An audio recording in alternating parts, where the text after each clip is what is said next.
राधे राधे। राधा रानी की कृपा आप सब पर सदा बनी रहे। आने वाली नवरात्रि की आप सभी को हार्दिक शुभकामनाएं। आज हम नवरात्रि की स्थापना पहले दिन कैसे करें उस बारे में जानेंगे। तो चलिए हम वीडियो शुरू करते हैं।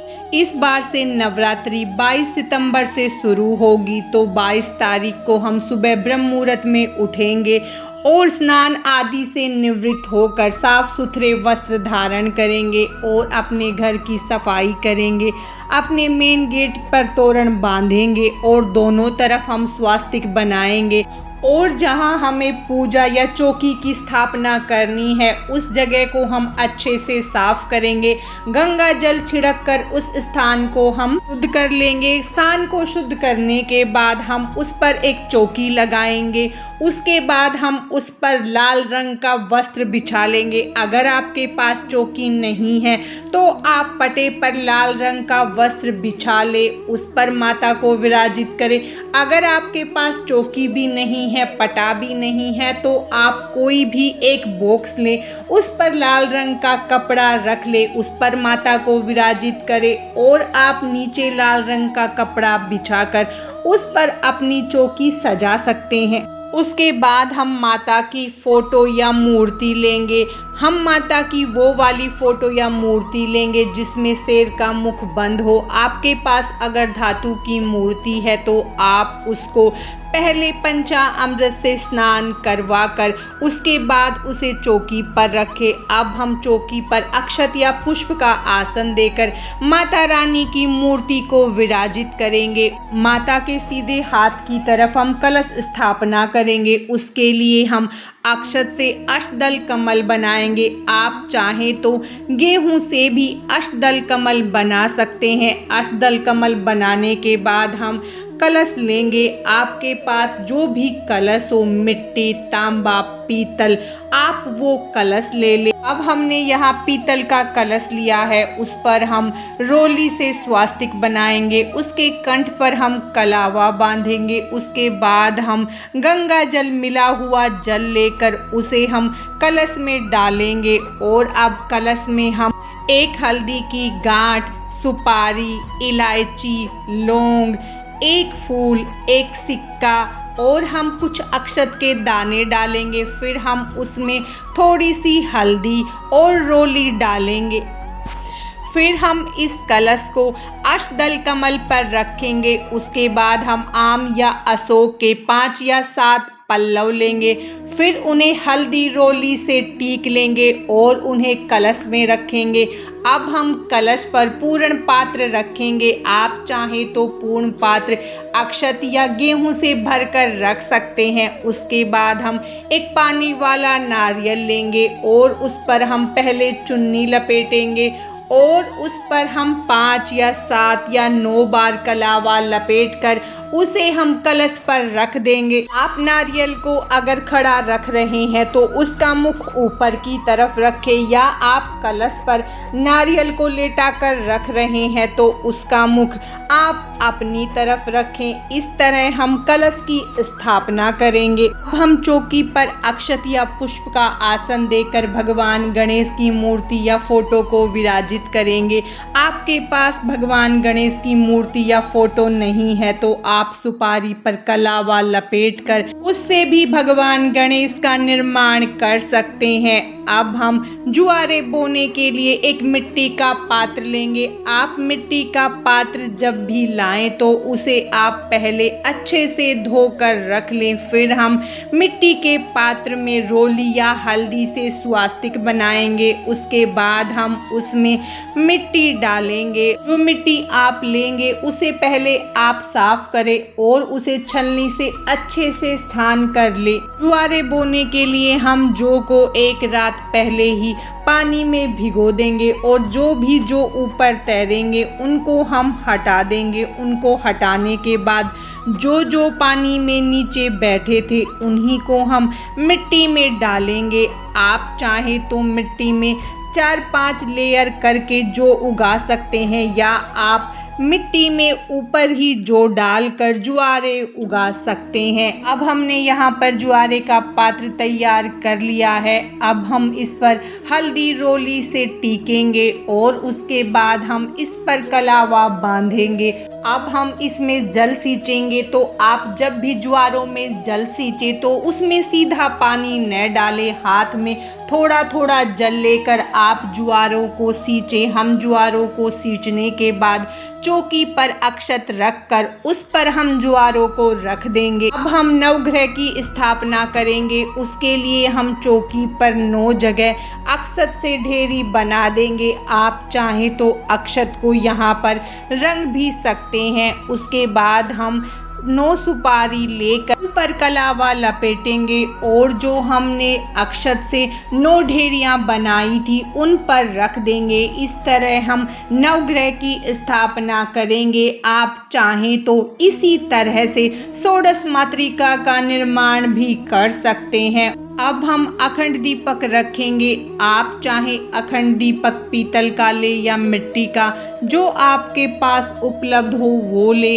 हम यहाँ पर मिट्टी का अखंड दीपक जलाएंगे। उसके लिए हमने कॉटन की बाती ली है और अब हम दीपक में थोड़े से अक्षत, एक सिक्का और हम थोड़ी सी कपूर डालेंगे। फिर हम हल्दी रोली से दीपक को अच्छे से टीकेंगे और हम अब इसमें घी डालेंगे। हम अखंड दीपक को अक्षत का आसन देकर माता के सामने विराजित करेंगे। अगर आप घी का दीपक जला रहे हैं तो माता के सीधे हाथ की तरफ रखें और अगर आप तेल का दीपक जला रहे हैं तो वो माता के उल्टी हाथ की तरफ रखें, या फिर आप चौकी के बीच में भी अखंड दीपक जला सकते हैं। हम अपनी मनोकामना मन में बोलते हुए और ज्योति जलाने का मंत्र बोलते हुए अखंड ज्योत को जला लेंगे।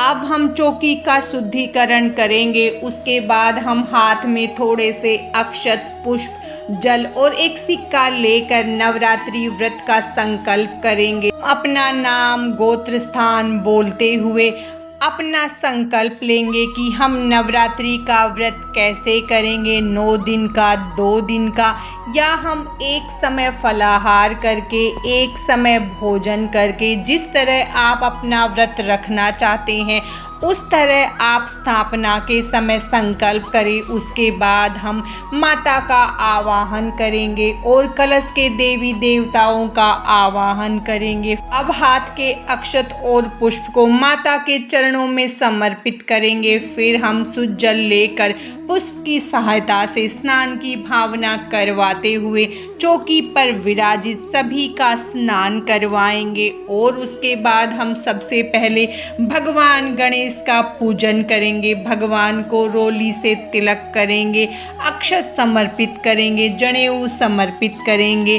भगवान गणेश को वस्त्र स्वरूपी कलावा समर्पित करेंगे, दुर्वा समर्पित करेंगे और फिर हम भगवान गणेश को पुष्प समर्पित करेंगे।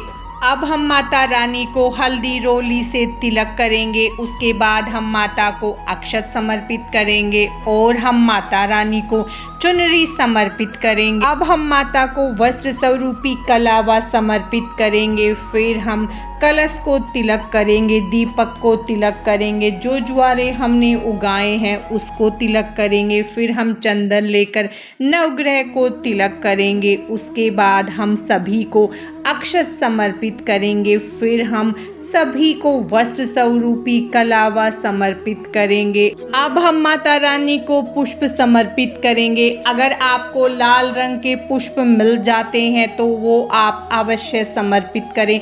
फिर हम कलश को, नवग्रह को, दीपक को और जुआरों को सभी को पुष्प समर्पित करेंगे। अब हम माता रानी को भोग समर्पित करेंगे। हम पहले पंचमेवा का भोग समर्पित करेंगे। फिर हम माता रानी को ऋतु फल समर्पित करेंगे। उसके बाद हम सभी को धूप दिखा देंगे। फिर हम माता रानी को श्रृंगार का सामान समर्पित करेंगे। श्रृंगार का सामान आप या तो पहले दिन स्थापना के समय अर्पित कर सकते हैं या फिर अष्टमी तिथि को भी आप श्रृंगार का सामान माता रानी को समर्पित कर सकते हैं। अब हम यथासंभव माता को दक्षिणा समर्पित करेंगे। उसके बाद हम छोटा सा हवन करेंगे। तो उसके लिए आप हवन पात्र लेकर उसमें गाय का कंडा जला ले। फिर हवन के चारों तरफ तिलक करें और अक्षत समर्पित करें, अग्नि का पूजन करें। फिर हम उसमें माता का मंत्र बोलते हुए आहुतियाँ देंगे। उसके बाद हम उसमें घी डालेंगे। आप हवन में 2 फूल वाली लौंग का जोड़ा जरूर डालें। फिर हमने जो भी भोग माता को समर्पित किया है उसे हम हवन में समर्पित करेंगे। हवन में जो भोग हम समर्पित करते हैं वो सीधे देवताओं तक पहुंचता है। इस तरह हम छोटा सा हवन करेंगे। फिर हम हवन के चारों तरफ थोड़ा सा जल घुमाकर अग्नि को शांत करेंगे। आप दुर्गा सप्तशती का पाठ करें। अगर आपके पास समय है तो आप हर रोज दुर्गा सप्तशती का पाठ करें। अगर समय नहीं है तो आप 7 दिन में दुर्गा सप्तशती का पाठ पूरा कर सकते हैं, या आप हमारे चैनल पर दुर्गा सप्तशती पाठ को सुन सकते हैं। उसके बाद दुर्गा चालीसा पढ़े, फिर माता रानी की आरती करें और नवरात्रि का पूरा पूजन करने के बाद आप क्षमा प्रार्थना जरूर करें। उसके बाद हम हाथ में थोड़े से अक्षत और पुष्प लेकर नवरात्रि व्रत की कथा को जरूर सुने या पढ़ें। उसके बाद हम या तो दीपक से या कपूर से माता की आरती करेंगे। पहले हम भगवान गणेश की आरती करेंगे, फिर हम माता रानी की पूरे प्रेम और श्रद्धा भाव के साथ आरती करेंगे। आरती करने के बाद हम हाथ जोड़कर माता रानी से पूजा में हुई गलतियों के लिए क्षमा याचना करेंगे और माता से प्रार्थना करेंगे कि वो हमारे घर पर हमेशा अपनी कृपा बनाए रखें। उसके बाद अगर आप अखंड दीपक जला रहे हैं तो आप ये चिमटी अपनी चौकी पर हमेशा रखें, ताकि आपके दीपक पर जो कार्बन जम जाता है उसे हटा ले और बत्ती ऊपर कर ले। इस तरह से हम प्रथम दिन अपनी चौकी की स्थापना करेंगे और 9 दिन तक हम जुआरे, कलश और अखंड ज्योति को बिल्कुल भी नहीं हिलाएंगे। और जो भोग प्रसाद हमने अर्पित किया है उसे हम सभी में बांट देंगे और शाम के समय हम फिर से माता रानी का पूजन करेंगे। जो सुबह हमने पुष्प अर्पित किए हैं उन्हें हम शाम को हटा देंगे।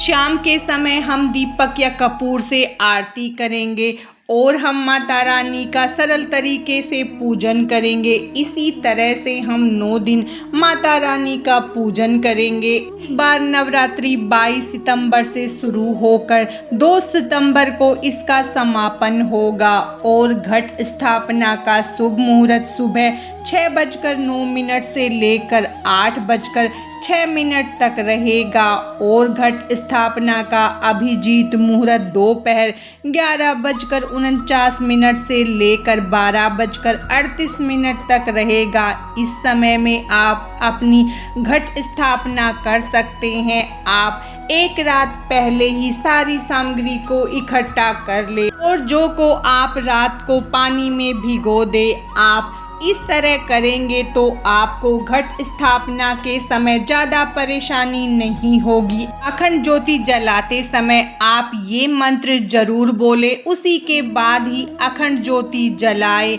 ओम जयंती मंगला काली भद्रकाली कृपालिनी दुर्गा क्षमा शिवा धात्री स्वाहा स्वधा नमस्तुते।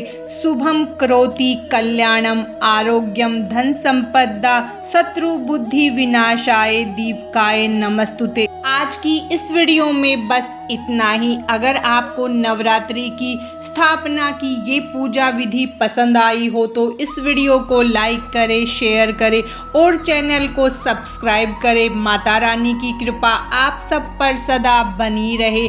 राधे राधे।